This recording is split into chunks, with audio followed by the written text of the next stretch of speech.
Call it meme stocks, call it stonks. Elon Musk calls it game stonks, whatever the name. It is the gamification of stocks. Companies like GameStop and AMC extending their recent rallies. Look at these numbers. These are percentage changes for today. 480% for cost, for instance.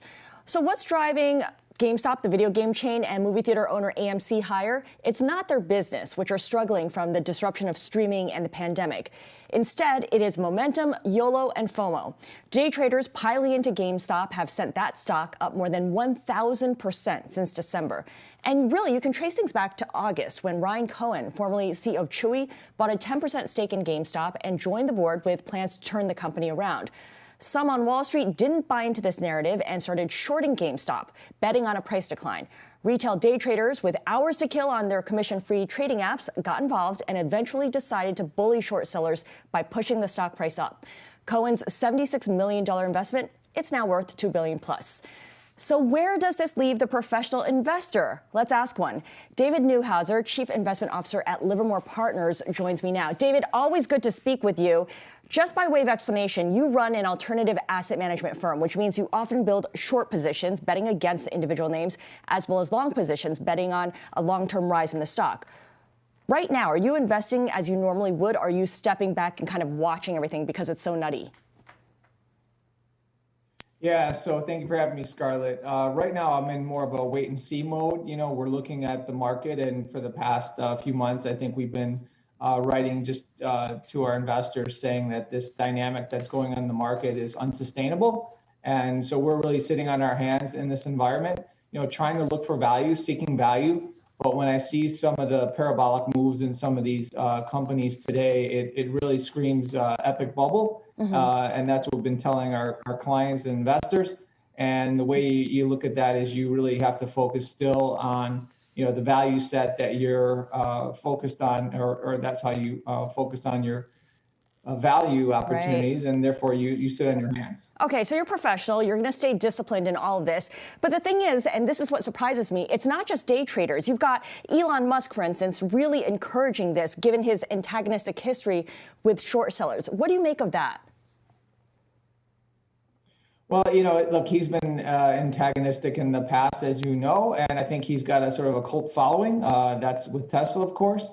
So anytime you have sort of these big name people that are getting behind an idea, it just brings more chaos, and it brings more liquidity, and it brings more eyes on it. So that's what kind of gets the ball rolling. So personally, I think, you know, he's had a questionable past. So I think you got to be careful there. So these day traders are intent on creating short squeezes, basically pushing stock prices up to punish short sellers. You've sold short stocks in the past. Have any of your holdings been affected by this? Are you putting new short campaigns on hold? Yeah, so for now at Livermore, I mean, we're focused, like I said, on value special situations in the fund. We're mainly a long fund anyway, you know, value special situations. But as you know, we look for situations where we can hedge our book, and we look at short selling as ways of doing that, and have been successful in the past with, you know, companies that you and I have talked about in the past. We were short Valiant, you know, we were short Wirecard, we were short a number of other stakes at times. And, you know, you really have to pick your spots. And I think the difference today is what I noticed, I would say, about 8 months ago when the pandemic, a month or two after the pandemic started. Initially, I was really upset because we didn't have a big short book. And of course, the markets were in free fall. And then ultimately by June, July, things started to really come out. And with the Fed backstopping the markets, you started seeing this behavior that you're seeing today take off and manifest. And with that, you know, I knew it was time to step back from any type of short book. And today's dynamics that you're seeing in the market today with, you know, the stocks you mentioned, AMC and GameStop, just, you know, tell you right then and there that this is not the time to implement short positions. You've been in the market for years, David. You know that you have to adapt or die. How are you adapting? Are you monitoring things like Reddit and all these different chat rooms to get a better sense of what stocks the crowd will gravitate to next to perhaps get involved or front run or even think about that?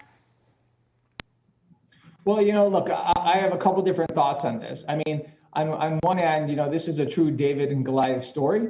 So I won't fault anyone, whether it be someone in a chat room at Reddit or just any investor for that matter, to find an edge and to find a point in which there's a pressure point for any type of investment that could be long or short, and to use that to your advantage. That's been going on for decades in the investment world, right? So that's nothing new. The key is today you have technology, like you said, you have zero fee platforms, and you have a lot of people that are speculating. And I think the issue is that speculation will ultimately lead to losses, big losses. Yeah. And we've seen it before. We've seen it in 2007. We've seen it in 1999, early 2000. David, thank you so much for joining us. Really appreciate it. We'll have more on the GameStop phenomenon because Emily Chang will be anchoring a 1-hour Bloomberg Technology special. It'll be available on Quick Take starting at 5 p.m. Eastern Time.